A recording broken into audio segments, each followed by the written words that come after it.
Baik, Assalamualaikum warahmatullahi wabarakatuh. Hari ini kita akan masuk tajuk yang baru iaitu tajuk kelajuan.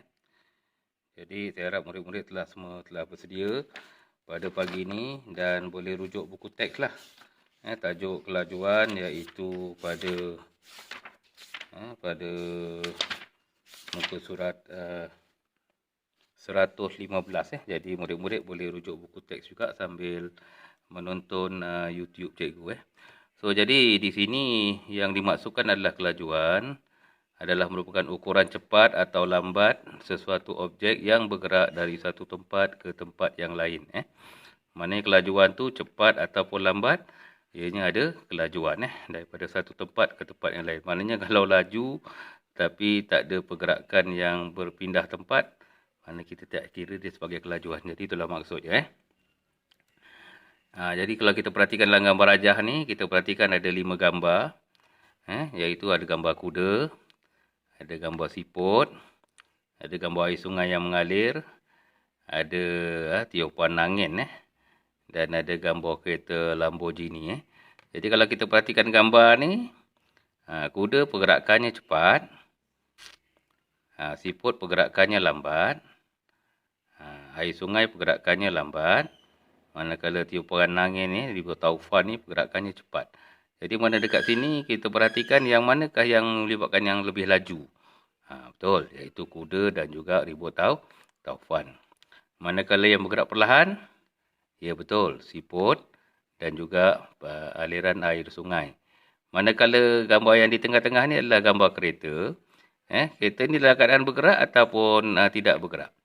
Ya betul, tidak bergerak. Jadi bila tidak bergerak, walaupun dia sebuah kereta yang boleh dipandu dengan laju, tetapi jika dia tidak dipandu dalam keadaan dia sedang parkir ataupun parking, maknanya dia tiada kelajuan. Jadi seterusnya, kelajuan adalah kepantasan sesuatu objek yang bergerak. Jadi objek yang pegun. Jadi tadi kereta tadi tu mana di dalam keadaan tidak bergerak atau kita panggil dia sebagai pegun. Objek yang pegun tidak mempunyai kelajuan. Laju sesuatu objek adalah tidak tetap. Contoh, sebuah kereta yang bergerak laju akan bergerak perlahan apabila hendak berhenti. Maknanya, ada masa dipandu dalam kelajuan yang sekata, ada masa kelajuannya boleh berubah apabila, seperti mana yang contoh terteranya, iaitu kereta yang bergerak dan akan bergerak perlahan apabila hendak berhenti. Okey. Seterusnya kita perhatikan gambar rajah yang ini. Okey, perbezaan di antara yang atas dengan yang bawah. Kalau kita perhatikan jarak laluannya adalah sejauh 50 meter dan yang bawah ni juga adalah 50 meter. Jadi walaupun dalam jarak yang sama, kita perhatikan bahawa motosikal ini jaraknya lebih jauh berbanding basikal. Maknanya dekat sini, apa andaian yang kita boleh buat? Kenapa motor dah sampai sini tetapi basikal baru sampai sini? Ya betul. Yang ini adalah perbandingan untuk kita buat bahawa motosikal boleh ditunggang dengan lebih laju. Maka jaraknya lebih jauh berbanding kalau kita menunggang basikal. Okey, cikgu percaya murid-murid pernah memerhatikanlah simbol-simbol yang ini. Di mana kita perhatikan? Ya betul, di tepi jalan. Kadang-kadang kalau ada 70 saja, murid-murid mungkin tidak jelas dekat situ. Jadi apakah dimaksudkan dengan 70? 70 seperti yang di bawah ini adalah mewakili iaitu 70 km/jam. Maksudnya kilometer per jam. Sama juga ni. Ini kalau di kawasan sekolah. Dia bagi 30. 30 maksudnya apa? Dia ada had laju. Iaitu 30 km per jam. 30 km per jam. Maknanya pemandu tidak boleh memandu lebih daripada kelajuan 30 km sejam. Macam mana kita nak perhatikan? Kita boleh tengok gambar di atas ni pada meter kereta tu. Pada meter kereta ataupun meter motor yang ditunggang. Yang ni apakah bacaan dia? Ya betul. Bacaan dia di antara 100 dengan 120. Jadi di sini adalah 110. Jadi mana kalau ditekan pedal minyak tu dalam kelajuan yang sekata, mana inilah kelajuan dia. Biasa kelajuan yang ini dipandu di jalan highway lah. So dan di highway pun kena berhati-hati ada simbol yang ini. Maknanya zon operasi had laju. Maknanya kalau kita memandu lebih daripada ni, contohnya macam 120, 140, maka kita telah melangkaui zon had laju. Mana kalau biasanya gitu akan dikenakan saman. Ini kamera ni akan ambil gambar lah. So kalau memandu sekali dengan ayah dalam perjalanan di lebuh raya tu, mana kita boleh beri peringatan lah kepada ayah kita jangan memandu laju. Selain daripada kita fikir tentang keselamatan, kita juga kena memikirkan tentang kemungkinan akan disaman. Sekarang ni kita tak ada rayuan lagi. Maknanya kalau lakukan kesilapan terus kena denda dekat situ. So jadi ni kita boleh perhatikan lah. Ni 80 atau 90 ni biasanya kalau di lebuh raya ni ataupun di highway kita panggil, biasanya untuk kenderaan berat seperti lori ataupun yang membawa muatan-muatan yang berat lah kat situ. Boleh atau tidak kalau kita di lebuh raya, kelajuannya yang dibolehkan 110, kita memandu kurang daripada tu. Jawapan dia boleh. Mana dekat lebuh raya tu ada dua laluan. Mana kalau kita tak nak laju, kita duduk sebelah kiri lah. Tapi kalau nak memotong, kita duduk sebelah kanan. Jelas murid-murid. Okey, seterusnya, ni tak berapa tegang ni. Jadi apakah unit kelajuan kat sini? Jadi unit kelajuan ni ada 3. Yang pertama, sentimeter per saat. Ataupun dalam simbol kita tulis cm per saat. cm per s. Yang kedua adalah meter per saat. Ataupun kita sebagai m per s. Yang ketiga adalah kilometer per jam. Kilometer per jam ataupun km, K huruf kecil. km/jam. Ini cara kita nak tulis unit bagi kelajuan. Dan kalau kita perhatikan dekat sini, unit dia ada jarak dan juga ada masa. Ada jarak, ada masa, ada jarak, ada masa. Itu adalah unit bagi kelajuan. Okey.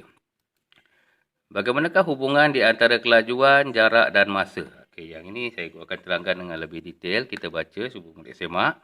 Kelajuan mempunyai kaitan dengan jarak yang diambil dalam tempoh masa yang diambil oleh sesuatu pergerakan. Oleh satu objek bergerak. Okey.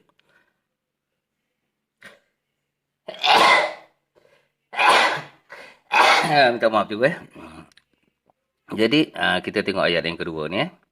Objek yang bergerak lebih laju akan bergerak lebih jauh dalam masa yang sama. Kita perhatikan yang ini.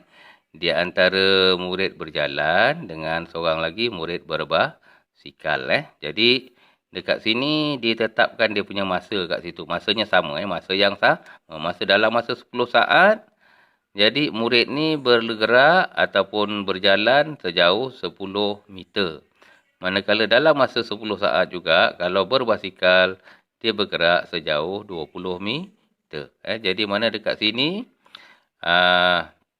dengan kelajuan yang berbeza, walaupun masa yang sama, maknanya faktor yang akan mana yang akan berlaku dekat sini adalah berlaku perubahan jarak yang berbeza dekat situ. Jadi kalau kita tengok faktor jarak, bergerak lebih jauh dalam satu masa yang sama. Mana dalam masa yang sama, yang lebih laju, dia bergerak lebih jauh. Jelas yang murid-murid? Okay, kita tengok gambar yang kedua, ayat dia ni. Objek yang bergerak lebih laju mengambil masa lebih singkat untuk bergerak dalam jarak yang sama. Masa lebih singkat ni, masanya lebih cepat lah. Lebih cepat untuk bergerak dalam jarak yang sama. Kita perhatikan, sama juga aktiviti yang sama. Okey, kali ini kita tetapkanlah dia punya jarak dia. Berapakah jarak bagi murid ni? 20 meter. Berapakah jarak bagi murid berbasikal? 20 meter. Jadi murid yang berjalan kaki atau berlari ni untuk bergerak sejauh 20 meter, berapakah masa dia ambil? Di sini ditulis 20 saat. Manakala yang berbasikal ni dalam jarak yang sama, dia cuma mengambil 10 saat. Jadi antara 20 dengan 10 mana lebih cepat? Jawapan dia berbasikal iaitu 10 saat. Jaraknya sama. Jaraknya sama. Kenapa? Kerana dia basikal, dia bergerak lebih laju. Jadi kita perhatikan bila melihatkan faktor masa, mengambil masa yang lebih singkat ataupun masa lebih cepat untuk bergerak dalam satu jarak yang sama. Boleh jelas? Okey, yang ini adalah formula kelajuan. Iaitu kita tahu iaitu laju, jarak dan masa. Formula dalam bentuk piramid atau segitiga. Yang mana di atasnya adalah jarak. Yang ini adalah laju ataupun kelajuan. Yang mana bawahnya adalah masa. Jadi bagaimana dia punya formula dia ataupun rumus dia diterbitkan? Dia berbentuk dia begini. Laju sama dengan jarak dibahagi dengan masa. Manakala jarak sama dengan laju darab dengan masa. Laju darab dengan masa bagi jarak. Manakala kalau nak cari masa pula, iaitu jarak dibagi dengan laju. Boleh faham? Laju, jarak bagi masa. Jarak, laju darab dengan masa. Masa, jarak bagi dengan laju. Okey. Mari kita tengok contoh pengiraan. Okay, yang ini adalah contoh pengiraan bagi kelajuan. Contoh pengiraan kelajuan. Jadi saya dah keluarkan dia punya rumus ni, iaitu kelajuan jarak bahagi dengan masa. Jarak bahagi dengan masa. Okey. Jadi kita perhatikan contoh dekat sini. Seorang pelari mengambil masa 30 saat untuk berlari dengan jarak sejauh 200 meter. Kirakan kelajuan dia. Jadi kita tengok pada rumus. Kelajuan, jarak bagi masa. Kelajuan, jarak bagi masa. Jadi jarak dia apa? Jarak dia adalah 200 meter. Unit dia meter. Manakala masanya diambil dalam masa 30 saat. Jadi jaraknya 200 meter. Masanya adalah 30 saat. Jadi dibahagilah 200 bahagi dengan 30. Jadi mana murid-murid boleh bahagi dalam bentuk lazim lah. Ataupun elakkanlah daripada gunakan kalkulator, biasakan mengira dalam bentuk lazim. Jadi 200 meter per 30 saat kita akan dapat 6,7 meter per saat. M per S. Maksudnya meter per saat. Jarak dalam meter, ni dalam saat. Kita tulis macam ni. Okey, seterusnya pengiraan bagi jarak. Okey, kali ni jarak pula. Rumusnya jarak sama dengan kelajuan ataupun laju darab dengan masa. Jadi contohnya seorang lelaki berjalan setiap pagi dengan kelajuan yang tetap 0.5 meter per saat selama 1 jam. Okey, kira jarak dia berjalan setiap hari. Jadi rumus ni kita tengok rumus. Jadi kelajuan dia 0.5 meter per saat. Masa dia 1 jam sama dengan 60 minit sama dengan 3,600 saat. Okey, kenapa kita kena ubah yang ini? Sebab dalam kelajuan ni unitnya dalam saat. Jadi maknanya dari segi masa kita kena tukarkanlah. Jam ni kita kena jadikan dalam saat. Caranya macam mana? 1 jam sama dengan 60. 60 darab dengan 60 kita akan dapat 3,600 saat. Kita kena ubah menjadi dia supaya dia jadi dalam saat. So, jadi kita masukkan formula dekat situ. Rumusnya.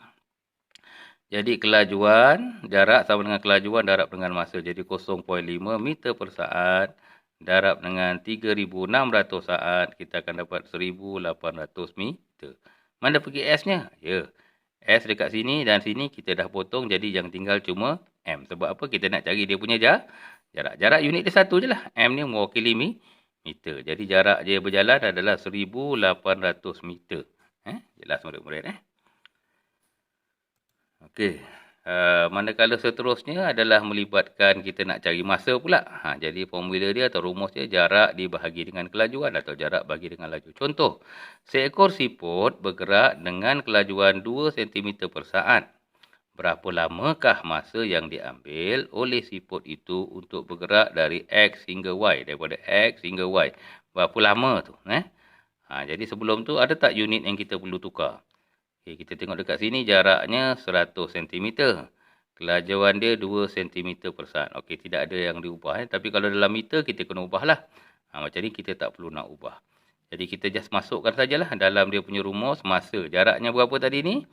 Kena ingatlah jaraknya dalam unit meter, sentimeter, kilometer. Jadi jaraknya dalam unit sentimeter. Kita masukkan itu 100 cm. Manakala kelajuan dia adalah 2 cm per saat. 2 cm per saat. Jadi, kita bagikan 100 bagi dengan 2. Kita akan dapat 50 S. Mana pergi cm-nya? Cm kita dah potong. Potong yang atas, potong yang bawah. Cuma tinggal S. Jadi, masa diwakili oleh saat. Jadi, berapakah masa yang diambil oleh siput untuk bergerak daripada X ke Y? Ya, masanya adalah 50 saat. Jelas murid pengiraan ni. Kalau tak jelas mungkin boleh ulang balik YouTube yang ini. Okey, jadi kesimpulan yang boleh kita buat dekat sini adalah apa yang kita pelajari adalah berkaitan dengan maksud masa adalah ukuran cepat atau lambat sesuatu pergerakan dari satu tempat ke tempat yang lain. Manakala unit yang kita telah pelajari cm per saat, cm per s, meter per saat, m per s, kilometer per jam, km per J. Manakala rumus kelajuan yang umum, kelajuan sama dengan jarak bagi masa. Okey. Jadi ada dua faktor yang terlibat dalam melibatkan kelajuan, iaitu faktor jarak, maknanya bergerak lebih jauh dalam satu masa yang sama. Maknanya kalau ada kelajuan, dia boleh bergerak lebih jauh walaupun masa dia yang sama, bergantung pada kelajuan. Manakala yang melibatkan faktor masa adalah mengambil masa yang lebih singkat untuk bergerak dalam satu jarak yang sama. Kali ini kita tetapkan jaraknya sama, iaitu tapi masanya lebih cepat. Kenapa masa lebih cepat? Kalau dia bergerak lebihlah laju. Jadi cikgu harap murid-murid jelas apa yang telah cikgu sampaikan. Harap kalau ada nak tanya boleh PM cikgu lah. Okey, sekian, terima kasih. Selepas ni murid akan buat latihan di dalam buku tulis dan cikgu akan lampirkan kerja di dalam grup Telegram. Sekian, terima kasih. Assalamualaikum warahmatullahi wabarakatuh.